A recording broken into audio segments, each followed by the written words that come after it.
नमस्ते।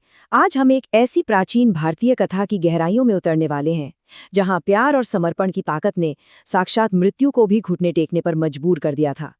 ये कोई आम कहानी नहीं है।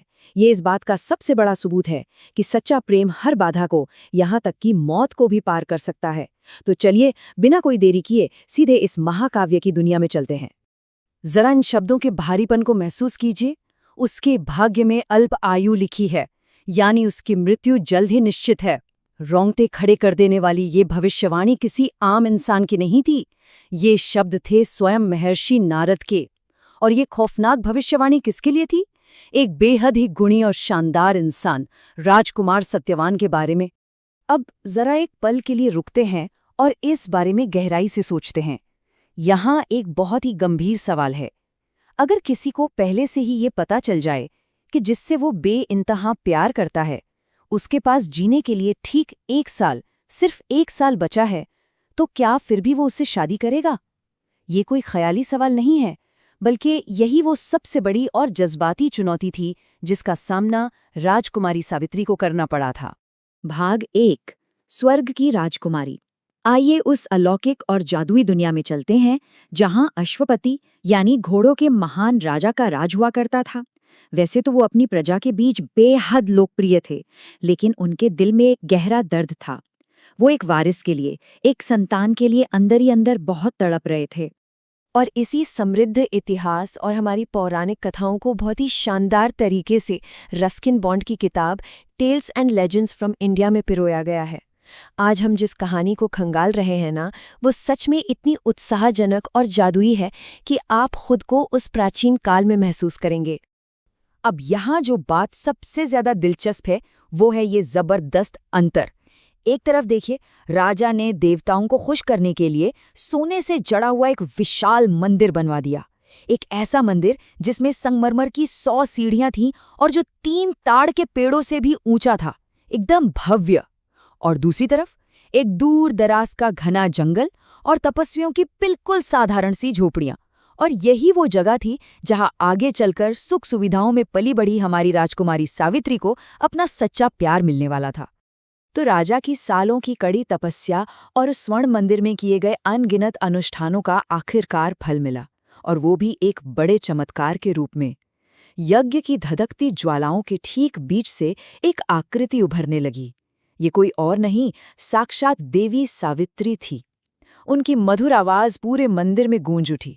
उन्होंने राजा की अटूट भक्ति से खुश होकर उन्हें वरदान दिया, एक स्वर्ग जैसी तेजस्वी और खूबसूरत बेटी का वरदान। और उसी देवी के सम्मान में इस बच्ची का नाम रखा गया सावित्री। भाग 2, किस्मत का अहम फैसला। समय बीतता गया और सावित्री जब बड़ी हुई तो उसे अपना जीवन साथी खुद चुनने की आज़ादी दी गई। और तब उसने एक ऐसा फैसला लिया जिसने सबको चौंका दिया। आसपास के अमीर राजघरानों और ऐशो आराम को ठुकराकर उसने जंगलों में रहने वाले साधारण लोगों के बीच अपना प्यार खोजने की ठान ली। और जानते हैं, उस जंगल की यात्रा में सावित्री की नज़र किस पर पड़ी?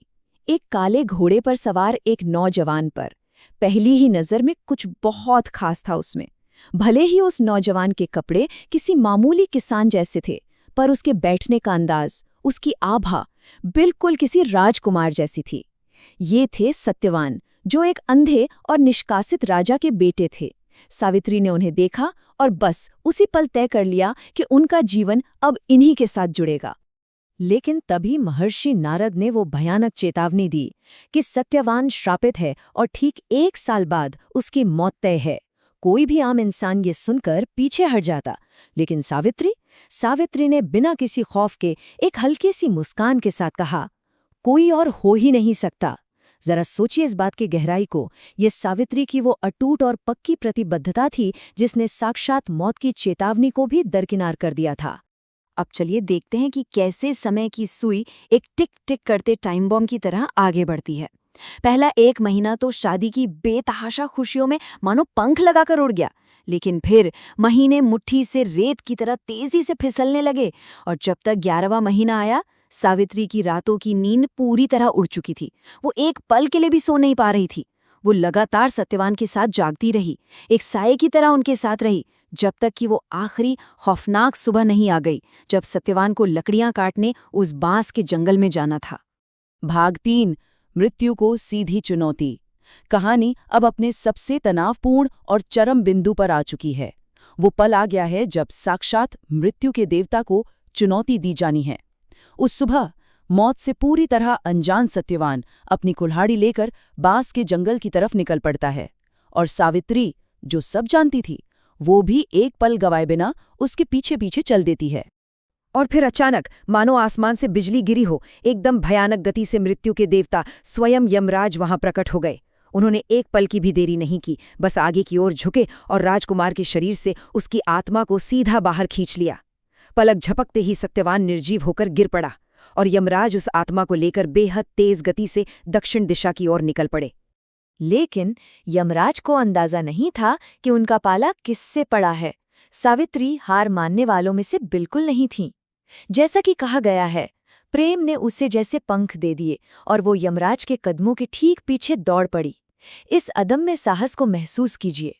एक साधारण इंसान होते हुए भी सावित्री ने मृत्यु के देवता का पीछा किया, और वो भी नश्वर दुनिया के बिल्कुल आखिरी छोर तक। एक इंसान अपने प्यार के लिए सीधे मौत के पीछे भाग रही थी।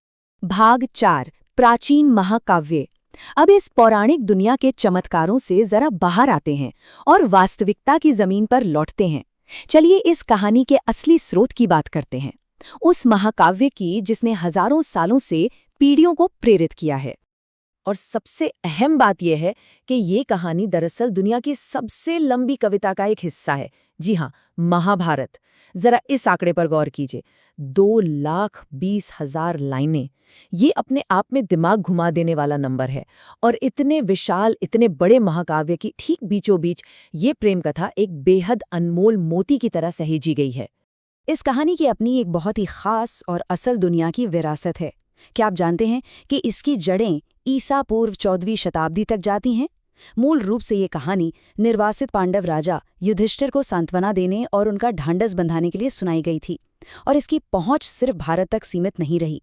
कला और संगीत की दुनिया में देखें तो 1907 में ब्रिटिश संगीतकार गुस्ताव होल्स ने इसी कहानी से प्रभावित होकर एक पूरा का पूरा ओपेरा ही रच डाला।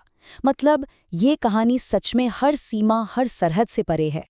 तो अब हम अपनी इस कहानी के बिल्कुल आखिरी पड़ाव पर हैं, और यहाँ एक ऐसा सवाल उभर कर आता है जो सच में सोचने पर मजबूर कर देता है कि अगर 14वीं शताब्दी ईसा पूर्व की एक प्राचीन प्रेम कहानी आज भी, इतने सालों बाद भी हमारे दिलों को इस तरह छू सकती है, तो ये इंसान के दिल की, मानव हृदय की सच्ची अमरता के बारे में क्या कहता है?